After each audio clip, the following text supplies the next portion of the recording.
와우. 안녕하세요. 복싱 매니지먼트 코리아 황현철입니다.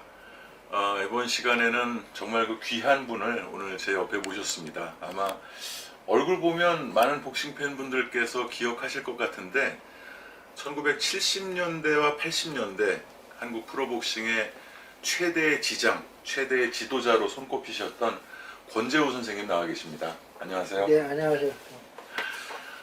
저는 권투위원회 때 그 권재우 선생님을 모시고 근무를 몇 년 동안 했었어요. 그래서 당시 이제 차장님이셨고, 네, 저는 이제 총무부장을 맡고 있어서 차장님이라는 호칭이 입에 붙어 있지만 오늘은 선생님으로 그 호칭을 부르도록 하겠습니다. 네, 고맙습니다. 선생님께서 가장 좀 특이한 부분이 성함이거든요. 저도 현역 시절에 권재우 트레이너신지 또 권자 숫자 복자를 쓰시기도 하고 또 본명은 그 권규식. 그렇죠, 규자 식자를 또 쓰시는 걸로 알고 있는데 이 세 가지 성함을 다 알고 계신 분은 진정한 복싱 매니아실 것 같아요. 네, 그 이름에 대한 그 사연을 좀 얘기해 주시죠. 본명은 규자 식자를 쓰시고 네, 계시죠? 권규식이 맞고요. 네네. 제가 그 학교를 다니고 그랬을 때는 가명으로 해가지고 네. 권수복이라는 이름으로 그 국민학교를 다녔고, 왜 가명으로 하신 거죠? 그게 이제 그 아버님이 계신데 이제 나를 놔놓고 딴 데로 가셨어요. 아, 그러다 보니까 외할머니 손에 자라는데 거기에서 이제 그 권수복이라는 이름을 따주셔가지고 네. 학교를 다니면서 그 이름으로 활용을 했죠. 그렇군요. 그 선수 생활도 권수복이라는 이름으로 하신 걸로 알고 있습니다. 뭐 국가대표를 했을 때도 권수복으로 했는데 원래 이름은 이제 그때 그 아버지를 알아가지고 권규식이라는 그 본명이다 하는 것을 알게 됐고, 그 권수복이라는 건 그 어렸을 때 내가 그 많이 쓰던 이름이었고 동네에서 그 이름 안 했다면 나를 알 수가 없었죠. 그렇군요. 아마추어 국가대표 생활 하실 때도 권수복이라는 이름으로 대회에 출전하신 거죠? 그렇습니다. 그러니까 원래는 이제 권규식이 본명이지만은 그 권수복이라는 이름으로서 그 출전을 신청을 했고 해서 그 아시아 경기대회 참석도 그 이름으로 했던 걸로 기억하고 있습니다. 네.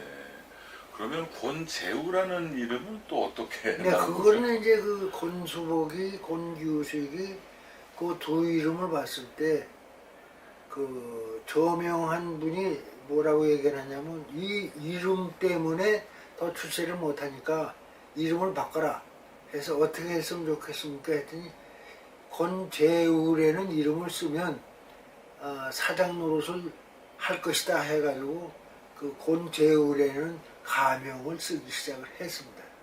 그래서 트레이너 지도자 생활하실 때는 권재우라는 이름을 좀 많이 네. 쓰셨던 것 같아요.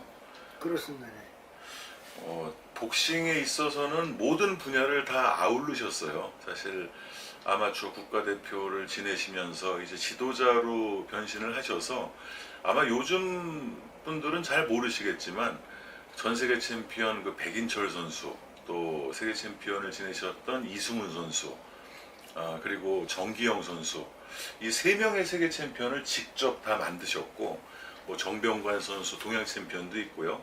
또 국내 복싱의 그 후계 대명사로 불렸던 오영호 선수. 네. 뭐 이 외에도 일일이 이름을 열거하기가 어려울 만큼 많은 선수들을 배출을 해내셨어요.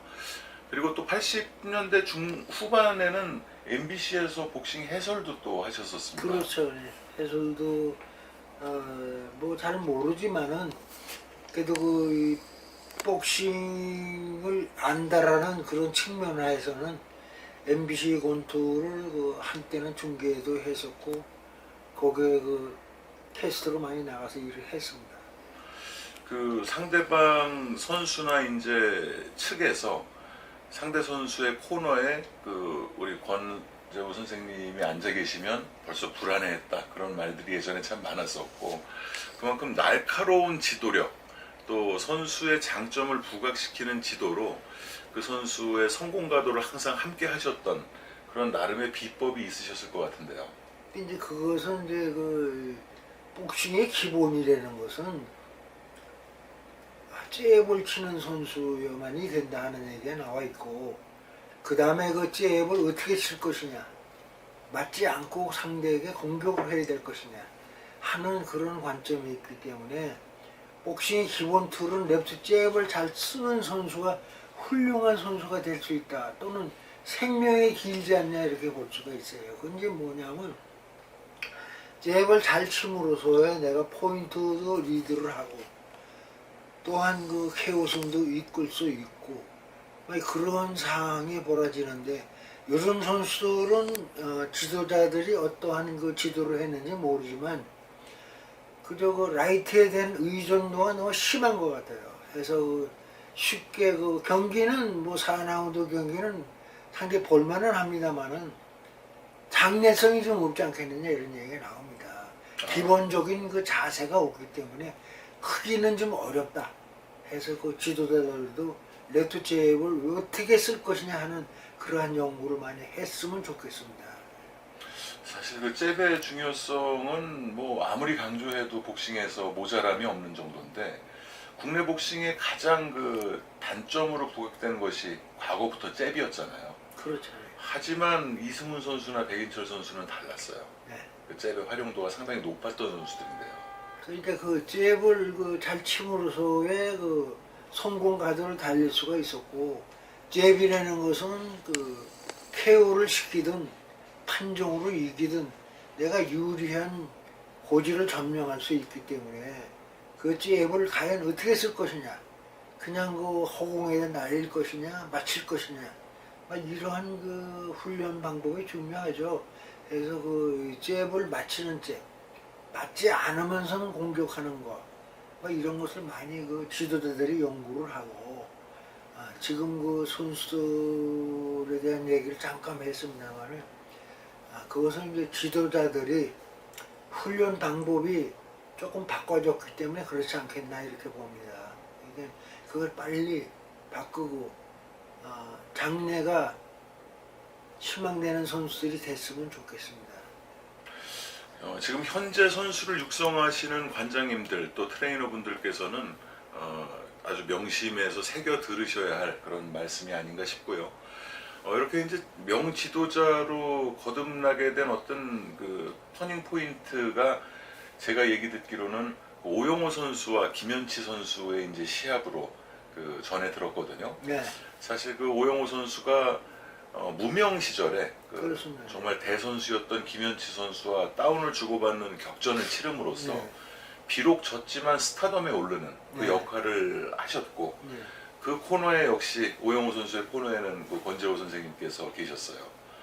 그 얘기를 좀 해주시죠. 네, 그때의 그 세계 타이틀 매치 전초전인데 상대가 없다라는 얘기를 그 프로모터한테 얘기를 들었습니다. 그래서 그때는 그 권투위원회를 자주 갔을 때니까 거기서 그 선배님들을 만나다 보니까 그 김현치가 세계 타이틀 매치 전초전을 해야 되는데 상대가 없다 해서 그 오영호를 제가 내세웠어요. 오영호하고 하면 어떻게 했느냐, 뭐 상대 우리는 지더라도 이득이고 KO만 되지 않으면 다행 아니냐, 어차피 질 건데 오영호가 어떠냐 했더니 그 서순정 매니저가 K 승낙을 하셔가지고 그 시합이 이루어지게 됐고, 또한 그 작전은 오영호한테는 들어가면 안 된다.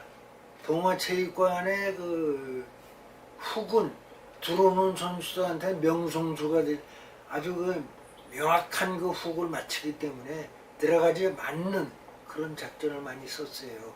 근데 그것이 적중을 했고 2라운드, 3라운드에는 그래도 뭔가 해보기 위해서 오영호가 들어가다가 원천 그 훅을 맞고 다운이 됐고, 그렇군요.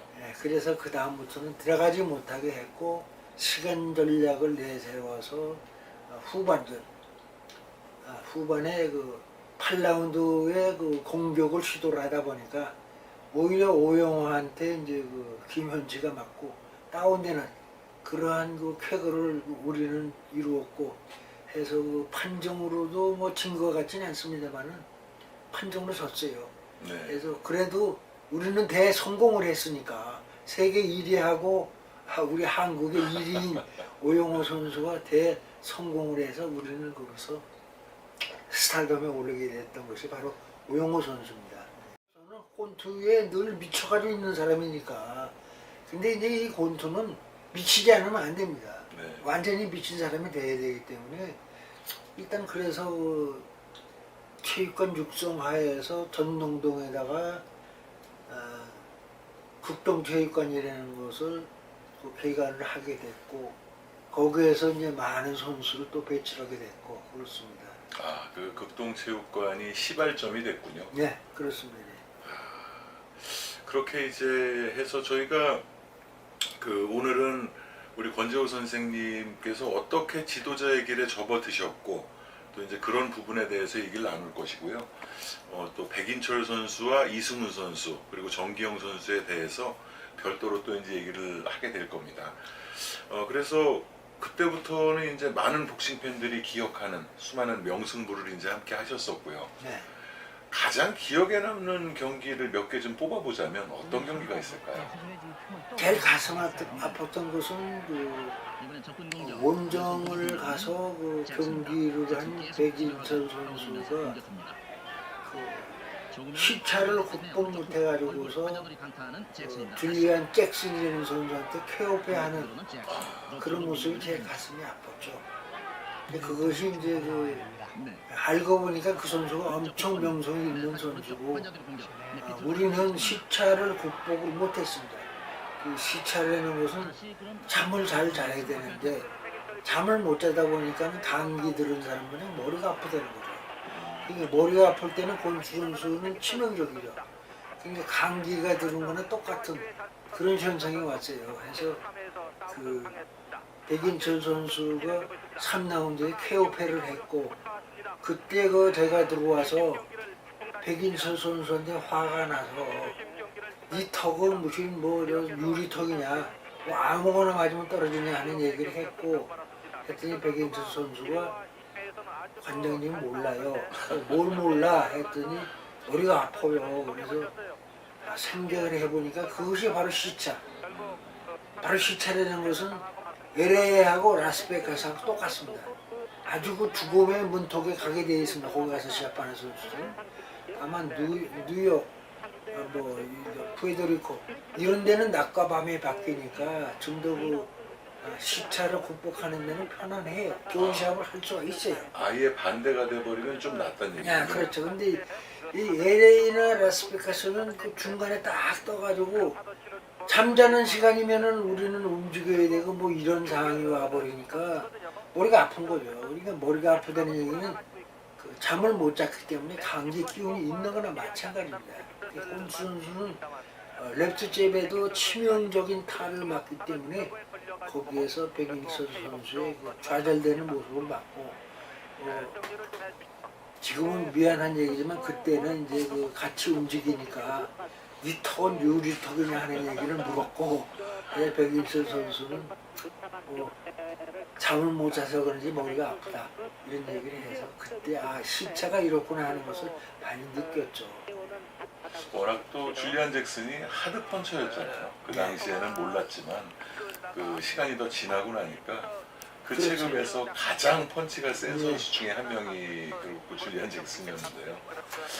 또 우리 선생님께서는 그 지금 가슴 아픈 기억을 이제 먼저 얘기를 해주셨는데 가장 통쾌했던 그런 그 승리의 기억은 어떤 게 있을까요? 그 시합은 이제 그 막판 시합이 되는데 백인철 선수하고 박종팔 선수하고 경기를 하게 됐어요. 네, 그래서 그때도 사실 그래요. 연습은 충분하지 못했기 때문에 어떻게 할 것이냐 하는 그 고심이 많았고 그것은 이제 그 백인철 선수가 시합을 원했고 해서 그 하게 됐고 거기에 그 작전이 잘 먹혔다 이렇게 볼 수 있어요. 그 작전이라는 것은 뭐 명틀에나라기보다도 데리고 있는 선수가 무엇을 할지를 아는 것을 알기 때문에 거기에 대한 지시를 백인철 선수가 잘 따라줬고 해서 백인철 선수가 통쾌하게 KO승을 거두지 않았나 이렇게 봅니다. 사실 백인철 선수는 추후에 별도로 얘기하겠지만 국내에서는 라이벌전에서 단 한 차례도 패한 적이 없었어요. 전체적으로는 선수는 다 이겼죠. 거기에서 이제 하지 못한 선수가 있었는데 바로 그 나경민 선수입니다. 나경민 선수가 펀치가 상당히 좋은데 아마추어 국가대표를 했고 박정팔이한테 1승 1패를 했고 해서 그런 기대도 많이 했습니다만은 은퇴 시기에 접어드는 바람에 백인철 선수하고 라이벌전을 할 수가 없었습니다. 백인철 선수는 라이벌전 하면은 동아체육관이죠 주로가. 네. 동아와 극동, 이것은 이제 프로모터들의 그 라이벌이라고도 볼 수가 있는데, 그래서 라이벌에서는 백인철 선수가 전부 KO로 이겼습니다. 황준석이한테는 판정으로 이겼는데, 근데 그 선수도 사실은 KO를 시킬 수가 있었어요.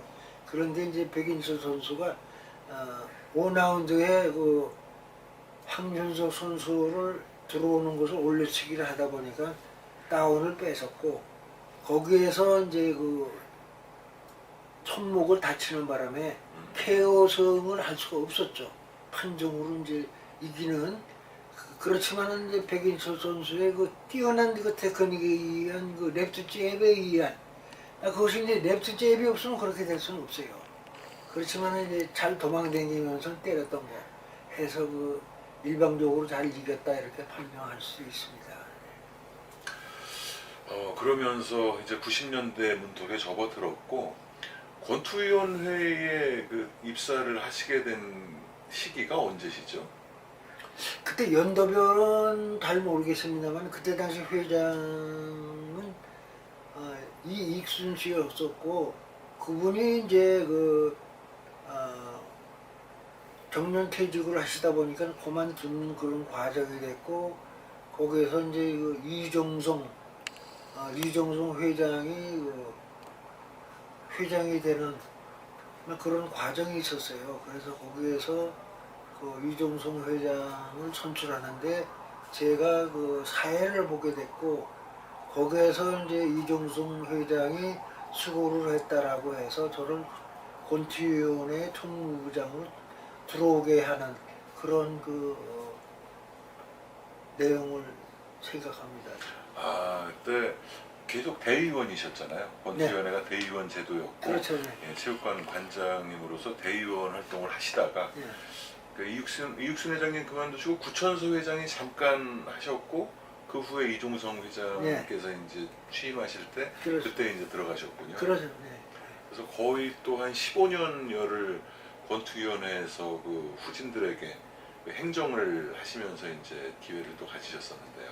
네, 그러니까 그때는 제가 검사부장을 했고 사무차장 노릇을 했습니다만은 검사부장이라는 것은 모든 선수 관리를 해야 되고 선수들에 대한 것을 지도를 해야 되는 입장이니까 제가 한국 권투위원회가 뒤에 버텨주고 있기 때문에 행정을 잘 하는 걸로 생각을 했는데 그러니까 이제 많은 복싱 팬들 또는 매니저들은 저를 많이 존경을 했습니다. 그건 네. 뭐냐 하면 선수들을 출전료를 받게끔 늘 일선에 서서 도와주는 그러한 검사부장에 대해 있었기 때문에 그것은 이제 내가 하고 싶었었던 거지만은 역시 KBC에는 뒷바라지 해주는 힘이 있기 때문에 그렇게 잘 했던 것 같습니다. 부연 설명을 좀 드리자면 한국 권투 지금은 여러 개로 갈라져 있지만 한국 권투위원회 하나이던 그 시절에는 모든 프로모터가 경기를 하기 위해서는 대전료를 권투위원회에 공탁을 해야 됩니다. 하지만 때로 이 비즈니스라는 것이 돈이 내일 들어오니까 오늘 하루만 공탁을 하지 말고 좀 있어달라는 이런 청탁도 사실 많이 들어오잖아요. 그렇죠. 이제 그랬을 때도 저는 귀찮음을 그래도 못 해줬습니다. 그래서 저는 책임을 질 수가 없다 해서 저보다 더 높으신 사무총장한테 가서 얘기를 해서 그분이 책임을 내가 질 테니까 뭐 중량을 달아주십시오 했지만은 그래도 저는 내일 시합장에 가서도 출전료를 공탁이 되지 않으면 나는 이 시합을 할 수가 없다 하는 것을 그 프로모터한테 각서를 받고 시합장에 가서 또 그 돈을 가져올 수 있는 그런 독촉을 해서 받아서 선수들이 지불해 가는 출전료를 받을 수 있는 그런 계기를 쭉 만들었죠. 평생이 복싱이신 것 같아요. 어린 시절 뭐, 복서부터 뭐 아는 게 그거밖에 없으니 이제는 내가 그 누가 늘 얘기를 뭐를 해도 공부하냐 뭐 이런 걸 했든 못했든 일단 아는 건 그거밖에 몰라요. 콘티너에서 일했던 그런 행정밖에 모르기 때문에 남들이 많은 공부를 한 사람으로 생각을 하지만 저는 그렇진 않습니다. 많은 공부라기보다도 내가 그 가지고 있는 책임감, 경기 규칙이라든지 룰이라든지 또는 우리 정관이라든지 이런 것을 머리에 똘똘 외우고 있는 그런 사항이었기 때문에 누가 물어도 뭐 대답을 지지 않는 그러한 그 검사부장 노릇을 많이 했습니다.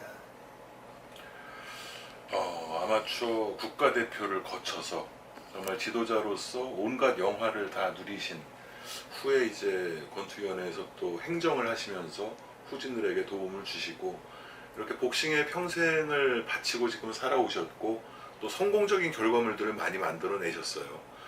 요즘 복싱계를 보면서 참 한숨도 많이 나오실 텐데 이 시간에는 마지막으로 지금 그 복싱 후배들에게 좀 한마디 좋은 말씀 부탁드리겠습니다. 뭐 지금 뭐 늘 얘기를 하는 거는 그 아까도 잠깐 얘기했지만은 그 지도자들한테 얘기를 우선 두고 하고 싶다는 얘기는 랩스 잽을 잘 쓰는 선수를 만들려는 얘기입니다. 근데 그것이 수명이 내 선수가 길어지고 내가 또 이길 수 있는 그런 계기를 많이 만들 수 있다는 얘기예요. 잽을 치지 않는 선수는 크게 발전하기가 상당히 어렵습니다. 지금은 좋아요, 지금은. 그래서 남들이 보기에는 잘한다 하는 소리 듣지만 발전이 없다는 얘기죠. 발전이 있는 복싱을 해야 되겠고 그것이 바로 랩스 잽이라는 거. 그 잽을 잘 맞추는 그런 기술을 연마해 주시길 바랍니다. 자, 그러면 오늘 권재호 선생님 모시고 그 첫 번째 시간은 여기서 마무리를 하도록 하겠습니다. 다음 시간에는 그 배출하신 그 세계 챔피언들에 대해서 한 명 한 명 자세하게 얘기를 좀 나눠보도록 하겠습니다. 자, 끝까지 시청해 주셔서 감사드립니다. 감사합니다.